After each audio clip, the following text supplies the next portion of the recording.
Story 3. The Flood. After a long time, there were many people living in the world. They had become very wicked and violent. It became so bad that God decided to destroy the whole world with a huge flood. But God was pleased with Noah. He was a righteous man, living among wicked people. God told Noah that he was going to make a big flood. Therefore, he told Noah to build a huge boat. God told Noah to make the boat about 140 meters long, 23 meters wide, and 13.5 meters high. Noah was to build it with wood and to make 3 levels, many rooms, a roof, and a window. The boat would keep Noah, his family, and every kind of land animal safe during the flood. Noah obeyed God. He and his 3 sons built the boat just the way God had told them. It took many years to build the boat because it was so big. Noah warned the people about the flood that was coming and told them to turn to God, but they did not believe him. God also commanded Noah and his family to gather enough food for themselves and the animals. When everything was ready, God told Noah it was time for him, his wife, his 3 sons, and their wives to get into the boat, 8 people in all. God sent a male and a female of every animal and bird to Noah so they could go into the boat and be kept safe during the flood. God sent 7 males and 7 females of every type of animal that could be used for sacrifices. When they were all in the boat, God himself closed the door. Then it began to rain, and rain, and rain. It rained for 40 days and 40 nights without stopping. Water also came gushing up out of the earth. Everything in the whole world was covered with water, even the highest mountains.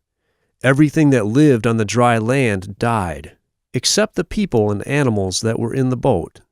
The boat floated on the water and kept everything inside the boat safe from drowning. After the rain stopped, the boat floated on the water for 5 months. And during this time, the water started going down. Then one day, the boat rested on the top of a mountain, but the world was still covered with water. After 3 more months, the tops of the mountains were visible. After 40 more days, Noah sent out a bird called a raven to see if the water had dried up.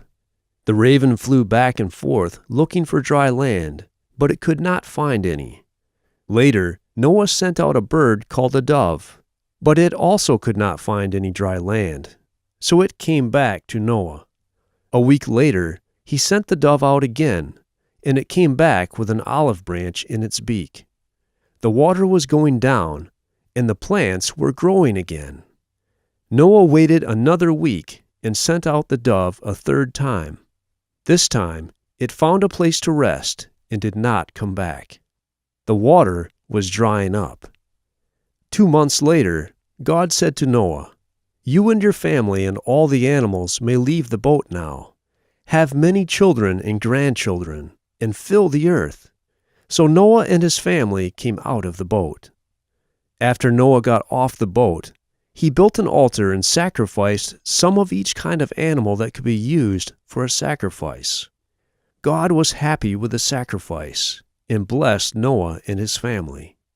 God said, "I promise I will never again curse the ground because of the evil things that people do, or destroy the world by causing a flood, even though people are sinful from the time they are children." God then made the first rainbow as a sign of his promise. Every time the rainbow appeared in the sky, God would remember what he promised, and so would his people.